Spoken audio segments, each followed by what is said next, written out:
wonderful entrance, this north facade, to make this space available programming space, to make it space that park goers can enjoy, and to make it welcoming, attractive space for our neighbors here on Buffalo's east side.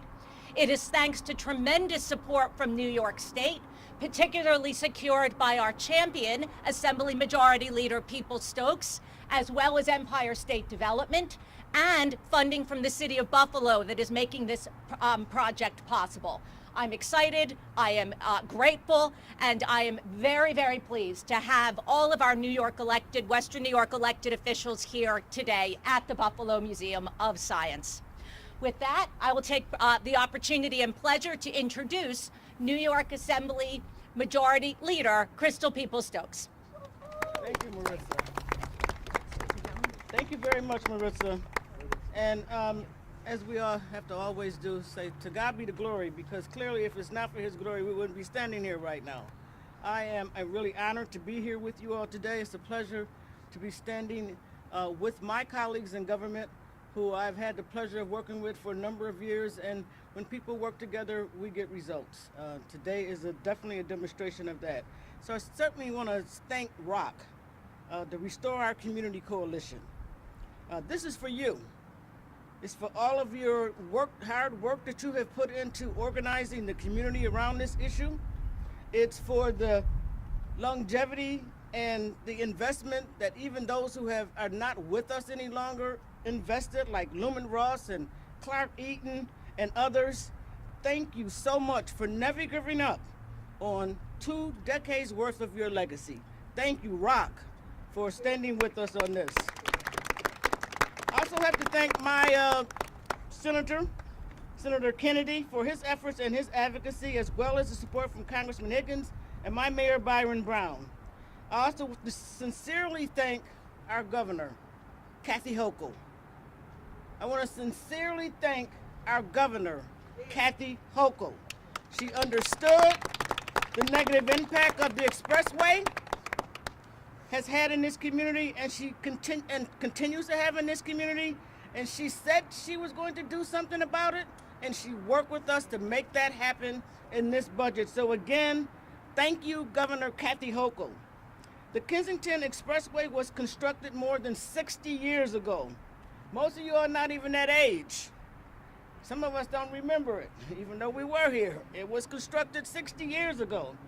Since its construction, the Kensington Expressway has severed and disrupted our community and our recreational spaces, particularly Humboldt Parkway, which connected to the MLK Park with Delaware Park, which is the nexus of the crown jewel of the Buffalo Olmsted Park system.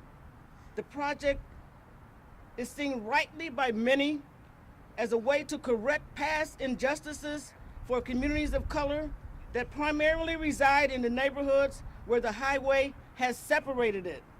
Environmental injustices that have negatively impacted low-income communities nationwide by way of increased traffic, pollution, have led to health implications, cancers, lupus, asthma, and other environmental issues, as well as decrease the value of property. Environmental racism, racial discrimination in the environmental policy making, and the enforcement of regulations and laws is unfair. It needs to stop. This starts us in that process of stopping it in this particular community on the east side of Buffalo in the great state of New York. Is there more work to be done in terms of environmental justice and racism? Absolutely. But let us start here. ROC has been working on it for multiple decades. Elected leaders have joined us in making a difference here, and it is exciting to be able to be here today and to announce it. The project seeks to fully cover Route 33 Kensington Expressway from East Ferry to almost Best Street to restore Frederick Law Olmsted's vision for Humboldt Parkway while reconnecting the Hamlin Park, Cold Spring, and MLK neighborhoods.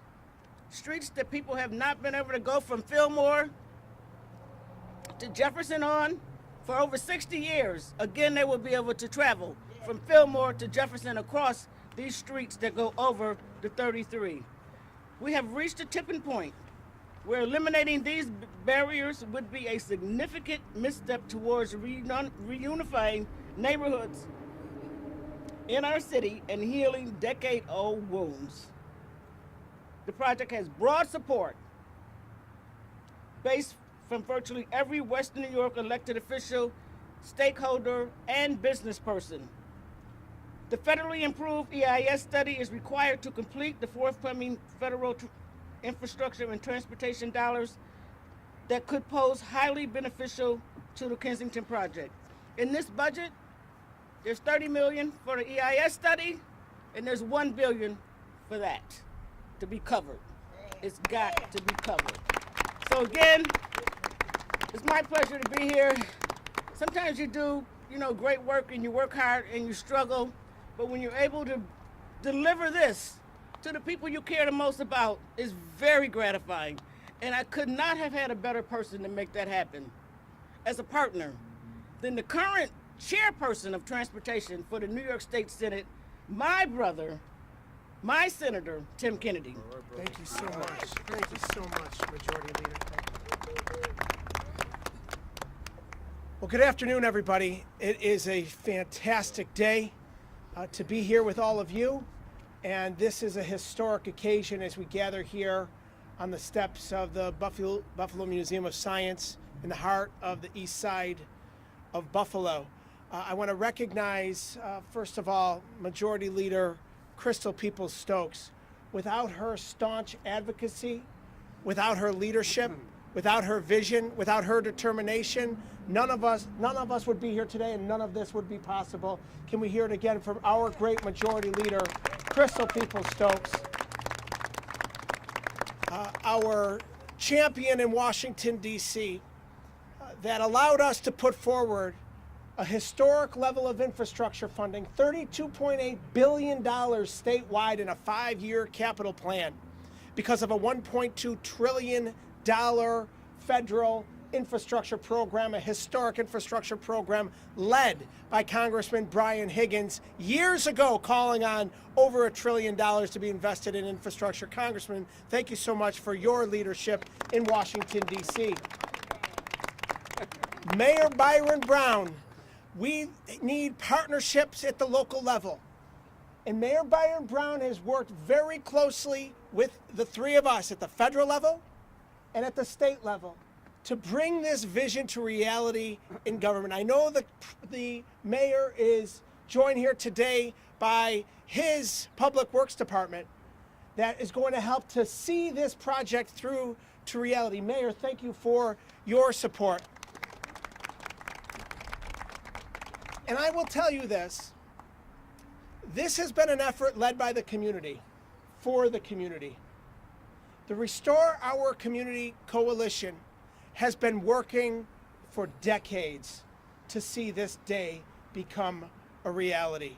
Stephanie Barber Jeter has poured her life, her heart, and her soul into making this day a reality. And her and the Restore Our Community Coalition, ROC, have led the charge and have spoken to us in government and have never taken no for an answer and would never take no for an answer. And because of Stephanie Barber Jeter's leadership and the leadership of the Restore Our Community Coalition, we are delivering $30 million for the environmental impact study that will speak to a $1 billion investment into the east side of Buffalo to reclaim the community once and for all, for the community that has suffered far too long because of the mistakes and the injustices of the past. I'm so proud to stand here today with all of these extraordinary leaders. It was just last June that myself, Mayor Brown, Congressman Higgins, and Majority Leader Peoples-Stokes stood right here with Stephanie Crockett and Stephanie Barber Jeter and the ROC Coalition and Marisa Wigglesworth calling for this EIS, calling for this investment, this historic investment. And the Majority Leader said it already. We need leadership in government, and we got it with Governor Hochul, who decided to make this project not only a priority, but the priority for the Department of Transportation in New York State. And when the Department of Transportation Commissioner came before me in the Transportation Committee, when we were discussing priorities for the state of New York, the entire state, the first words out of her mouth were, we need to restore the community back to its original glory on the east side of Buffalo by reuniting the east side and finally putting in place the system and the cover over the 33 to allow for new parkland and trees and the community to once and for all be reunited. So again, Governor Hochul deserves tremendous credit for her leadership in making today a reality. So I am just so proud to join with these extraordinary leaders that worked in partnership with each other and in concert with the community to put in place a system of funding that will deliver the largest infrastructure project in the history of Western New York. And we're not only going to do it in our lifetimes, we're going to do it this decade. We're going to see shovels in the ground in the next couple of years, and I can't wait to see that day happen. It is my great honor and privilege to introduce Congressman Brian Higgins, who I already mentioned was instrumental in getting the funding at the federal level over the finish line to make this project and so many other projects across New York State and across Buffalo and Western New York a reality. Congressman Brian Higgins. Thank you, Tim. Thank you very much. Thank you. Thank you very much, Tim, Crystal, Marissa, everybody that's here, Mayor Byron Brown. As Tim has said, as Crystal has said, in the work of the Restore Our Community Coalition, they've been at this for decades. It was 24 months ago that we met over here in the early stages of the pandemic with Crystal and Stephanie and so many others to talk about this renewed effort because the anticipation was that we would do a large infrastructure bill in the United States Congress. This idea of an expressway building that obliterated neighborhoods is a national problem, but it's no more acute than it is right here in Buffalo.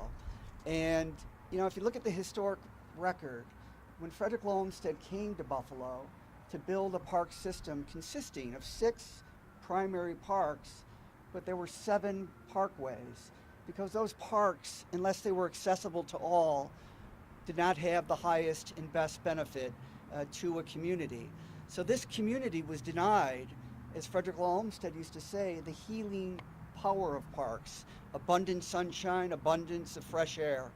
So while the historic record says, with an asterisk next to it, Humboldt Parkway lost, today it's found. Today it's found. It's found.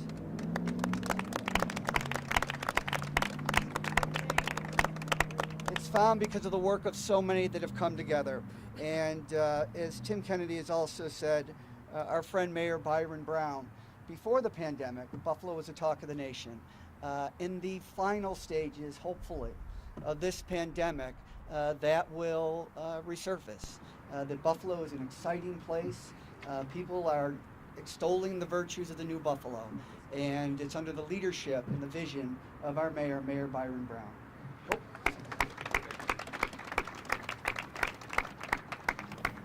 It's good to be able to stand here with government and community champions that get good things done for the community. I want to again recognize Majority Leader of the New York State Assembly, Crystal Peoples-Stokes, for her tremendous advocacy at the state level, her partner in state government, Senate Transportation Committee Chair, Senator Tim Kennedy, and our leader in Western New York and Washington, Congressman Brian Higgins, for the great work that they have done to bring these resources to the community. As all of them have noted, this has been a community-driven, community-led initiative. I want to thank Stephanie Jeter for her tremendous work, her never say die, never quit attitude to make things happen, and her tremendous committee of the Restore Our Community Coalition that has worked tirelessly on this. I remember many years ago, Stephanie coming to me and saying, we want to reunite the community. We want to deck over the expressway. Do you think we can get it done? I said, well, Stephanie, I can't get it done, but you can get it done. And certainly it is getting done. But let me just say, as you have heard, this was an inequity. It was an inequity that divided a community. Then an African American community, growing, burgeoning, vibrant, and still an African American community that has suffered the devastation and the damage of being divided. So this is a project that will be transformational. And yes, it will deck over the expressway. Yes, it will reunite the community, but it will also put resources into the housing in the surrounding community.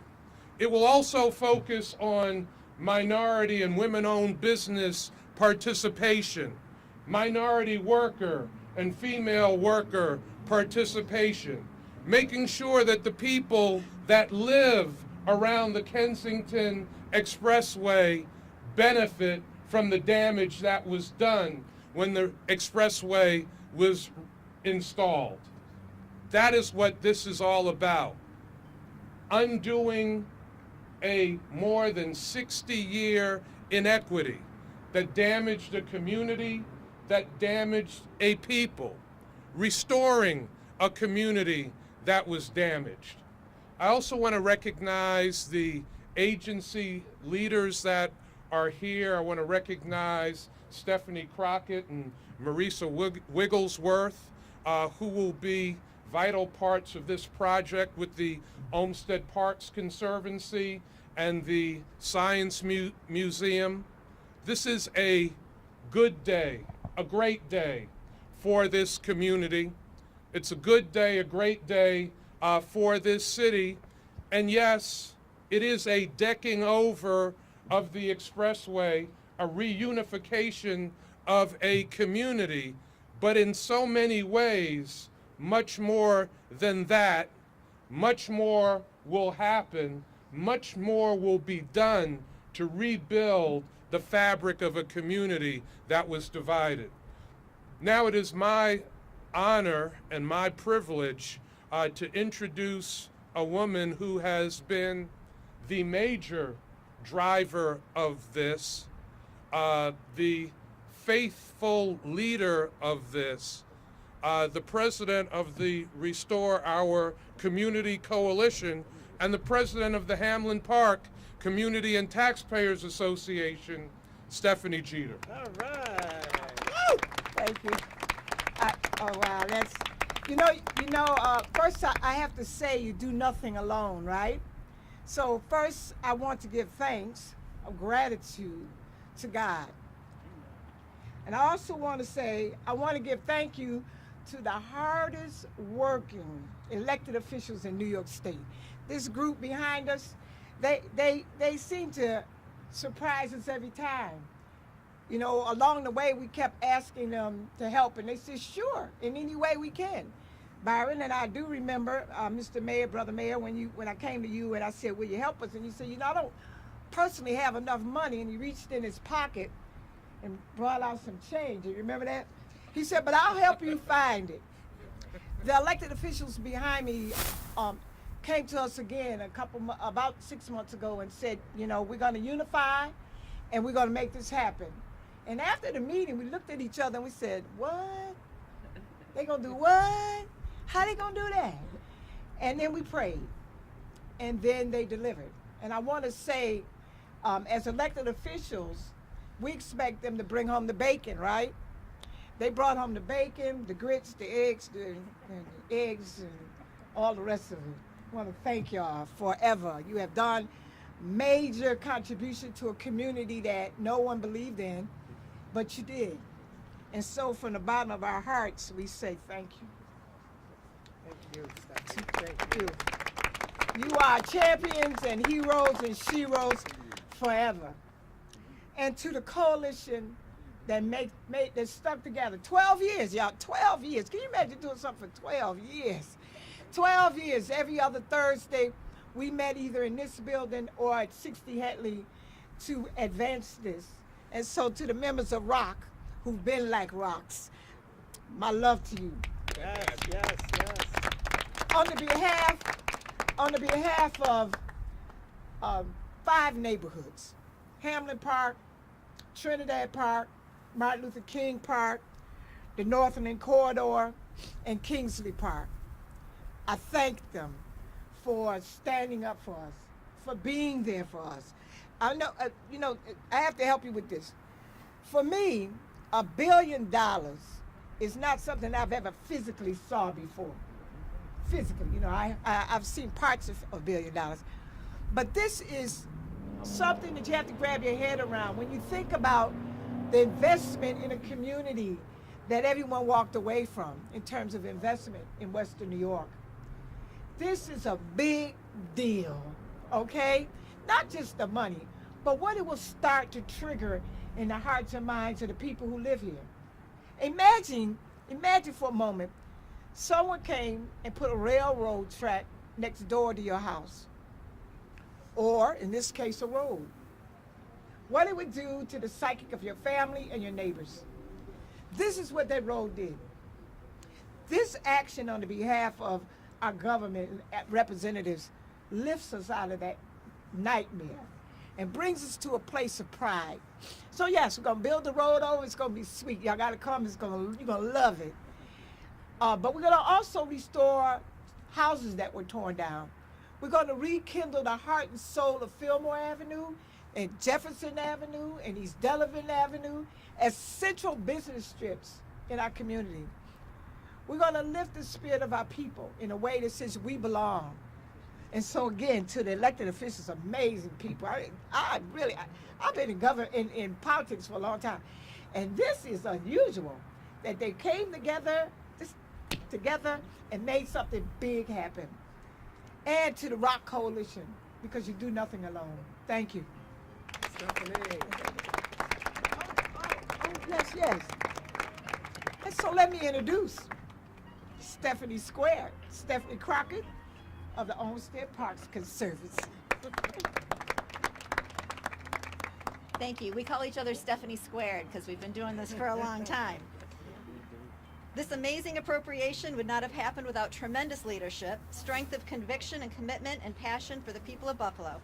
Governor Hochul, Majority Leader Peoples-Stokes, Senator Kennedy, U.S. Congressman Higgins, Mayor Brown, and community advocates like ROCC and Stephanie Barber-Geeter should all be applauded for relentlessly championing this heroic budgetary achievement. This number, $1 billion, can represent more than dollars. Through this commitment, 1 billion particles of fresh oxygen with new green infrastructure may dry 1 billion tears of the past. Through this commitment, 1 billion hopes and prayers have been answered to reconnect and restore this vibrant community. The Buffalo Olmsted Parks Conservancy is proud and honored to stand here today, a member of ROCC, as a cultural partner with the Science Museum, as a dedicated park partner with the City of Buffalo, and as stewardship stakeholders with our incredible elected officials at the state and federal levels. In this year, recognizing the 200th birthday of Frederick Law Olmsted, the designer of Humboldt Parkway and Buffalo's historic park system, this was by far the most incredible birthday present ever. We are all devoted to this cause, so thank you for this epic commitment to right the wrongs. We will see our city within a park reconnected. Thank you. Well said.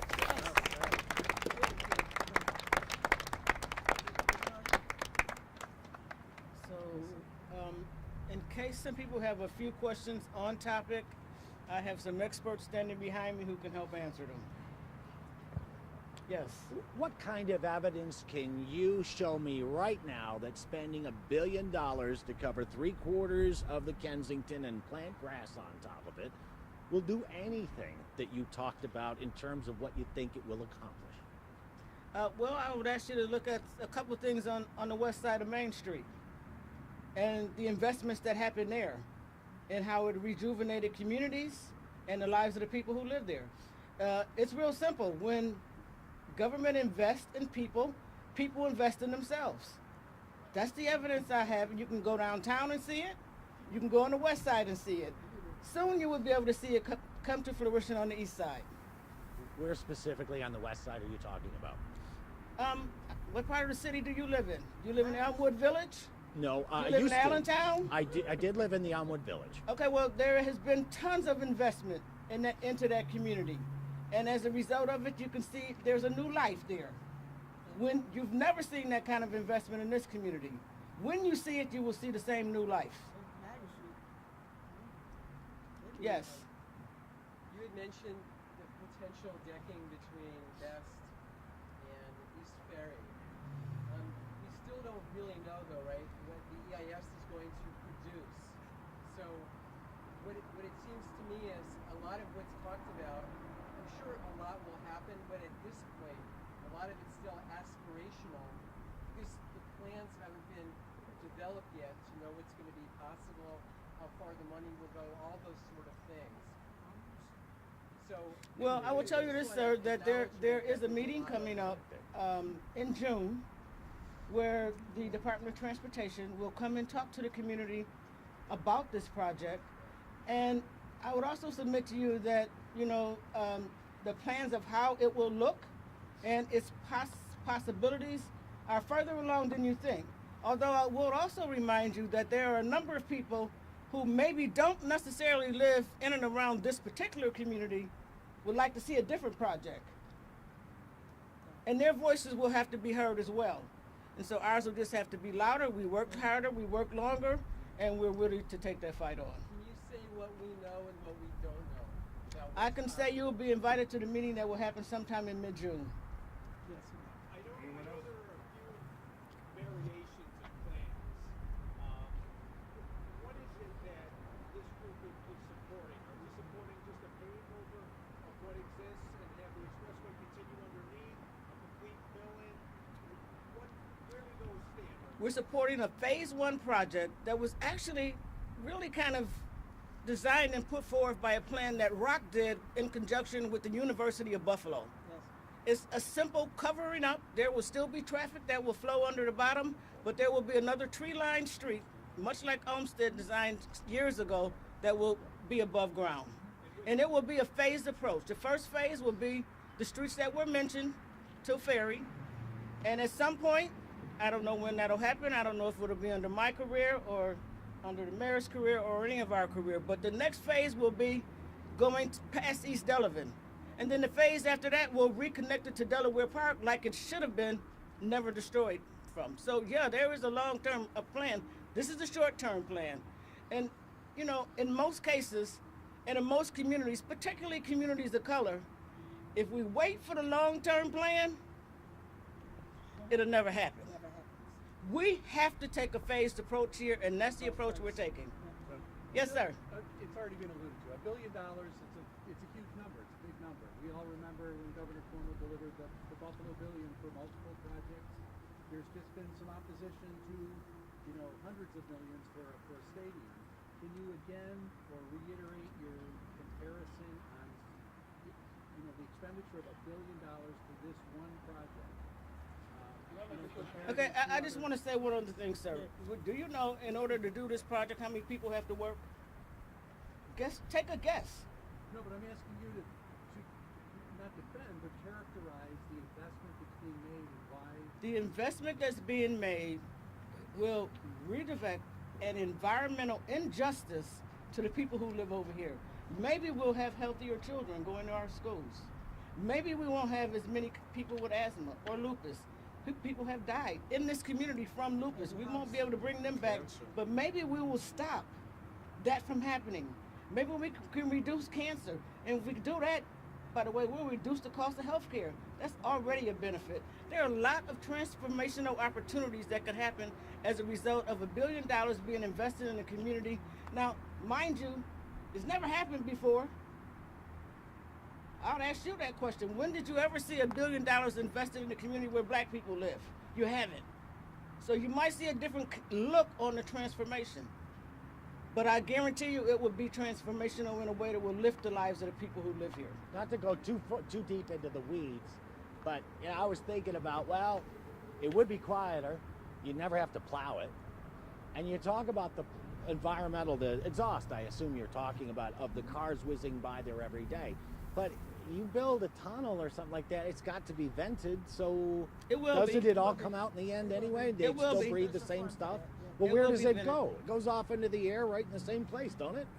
It will be vented, sir. As a matter of fact, we've been talking about venting and how it will be vented for the last 3 years. And it magically goes where? And it magically will be cleaned before it retrieves itself into the air. You're going to filter it first. Yes. Yeah. If all goes to plan, right? What is the hope for the first phase of this plan to begin? How long will it take? Is there a timeline that's being discussed and considered at this point? It is. We just had a meeting with the Department of Transportation on last Tuesday, and the commissioner said 2 years before the EIS study. And once the EIS study is complete and the community is totally engaged, then at that point you'll see workers happening Shovels over in the here. ground. Shovels in the ground, yes. So I just want to reiterate, this $1 billion being invested into our community, it's transformational and it's historic. This is the largest capital project in the history of New York State over 5 years, $32.8 billion into the capital projects budget for transportation in this state.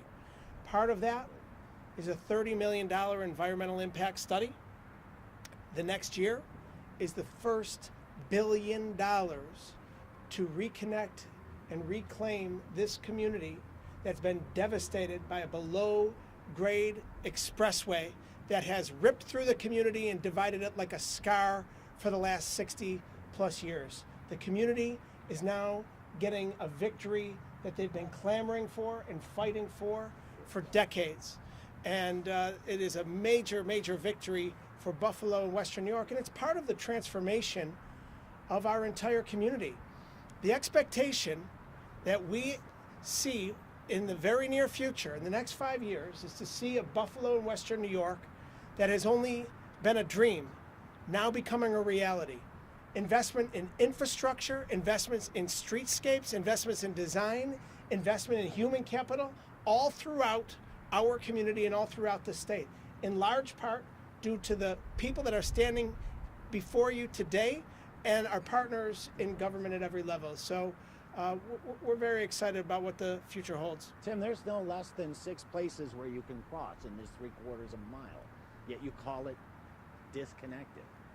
And if you spend $1 billion to plant grass in between all these places you can cross now, does that just mean you can just cross where you want? And how's Well, that going to let do me just anything? invite you to go over to the neighborhood of Bidwell Park and ask the people over there if it's okay with them if you dig up Bidwell Park and put a road down the middle of their street. I assure you they will explain to you why it's not a good idea and they would never allow it to happen. And unfortunately it happened here and now it's about to be corrected in spite of the doubters. Assemblywoman, is the expectation that this is a $1 billion project, or is that just a first piece of multiple pieces of funding?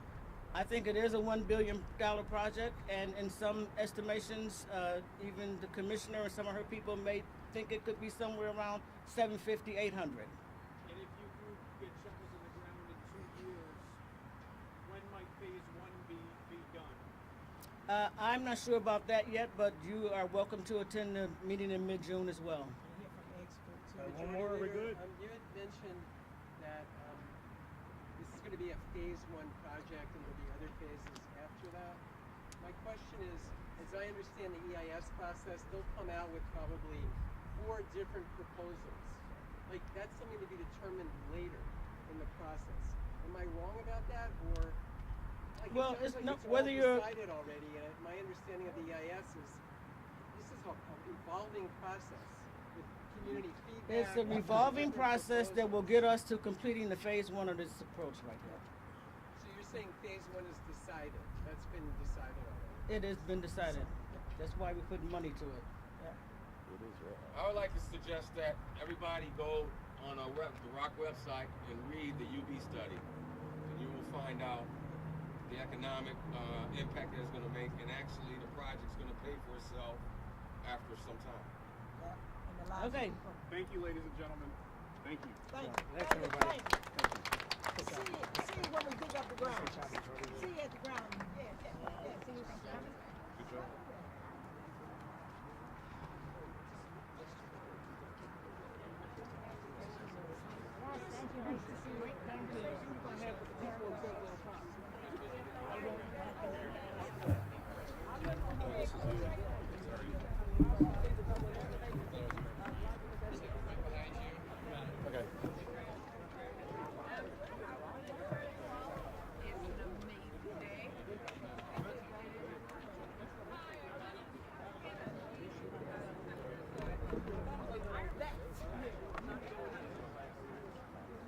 Hey, Tim, how you doing?